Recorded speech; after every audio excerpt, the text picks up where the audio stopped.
In a world where groundbreaking ideas outshine the influence of wealth, New Balance established an identity that transcended the ever-changing fashions.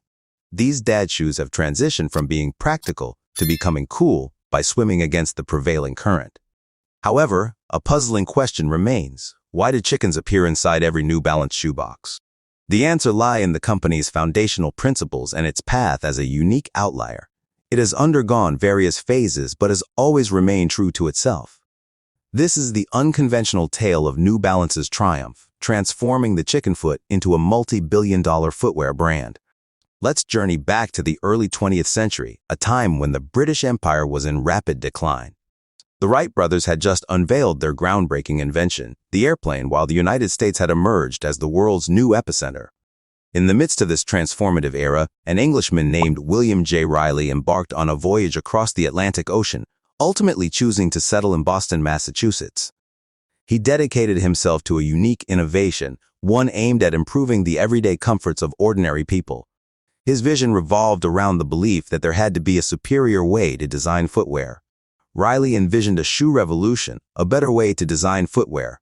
Observing his chickens ambling in the backyard, he had an epiphany. Their remarkable stability and prolonged standing were attributed to the distribution of their weight, a marvel centered on their 3 toes. An ingenious idea was born. Taking inspiration from nature's wisdom, Riley launched specialty products with 3 support points, a trifecta that bestowed unparalleled comfort and balance upon wearers. New Balance, a moniker born from that daydream by the chicken coop, made its debut. However, it wasn't a shoe brand yet. It produced arch supports for existing footwear. These supports promised to rectify foot troubles and provide quick comfort. Riley experienced varying degrees of success with his small, highly specialized company. New Balance at that time wasn't officially part of the shoe industry. Instead, they specialized in producing arch supports for existing shoes. Riley promoted these products as solutions for correcting foot problems and providing quick comfort. However, they still had a long journey ahead before becoming the well-known shoe brand we recognize today. New Balance products found favor among law enforcement personnel, particularly policemen and firefighters who valued the support they offered during long and demanding shifts. For individuals required to stand for extended periods, Riley's arch supports were ideal.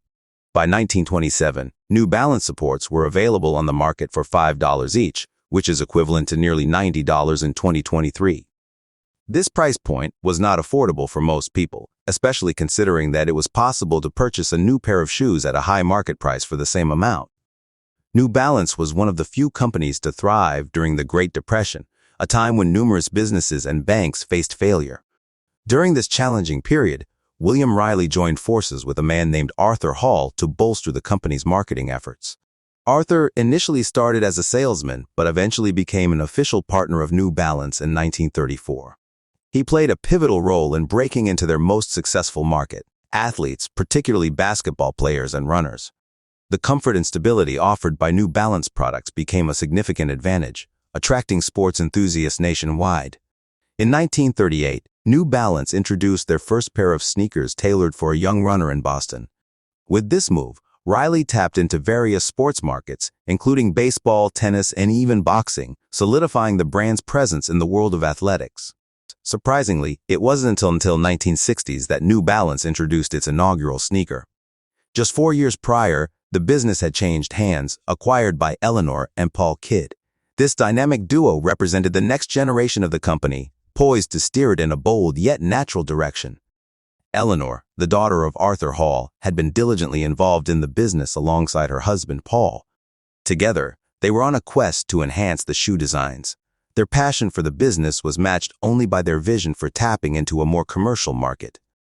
They had been incorporating New Balance arch supports into tailor-made sneakers, marking the genesis of New Balance's first widely available shoe, the Trackster.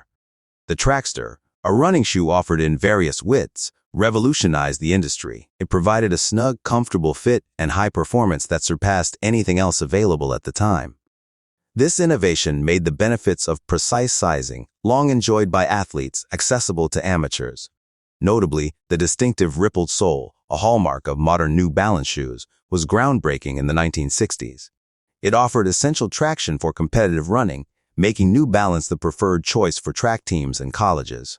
However, New Balance's original concept of offering a wide range of widths faced challenges in traditional shoe stores. These shops lacked the space to stock an extensive assortment of widths for customers to sift through. Consequently, New Balance gradually shifted its approach, opting to release different shoe models rather than a single model in multiple widths. Eleanor and Paul Hall remained steadfast in upholding the principles established by William J. Riley half a century earlier. The company, still modest in size and headquartered in Boston, maintained its specialization. However, now, insole technology had been seamlessly integrated into their own shoes, setting the stage for a globally successful brand.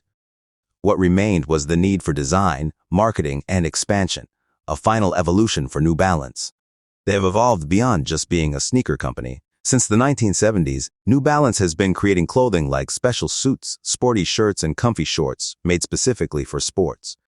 They take the performance aspect seriously and even run their own lab to research how their products can benefit athletes. When you purchase New Balance shoes, they come in a box with a picture of a chicken inside, which is a nod to their origins. They prioritize making shoes that provide excellent support for your feet. Many doctors recommend New Balance because they focus on good arch support, durability, and a comfortable fit. It's interesting to note that New Balance achieved success by not getting too caught up in fancy marketing and chasing the latest trends. Instead, they stuck to what they're good at, and it paid off.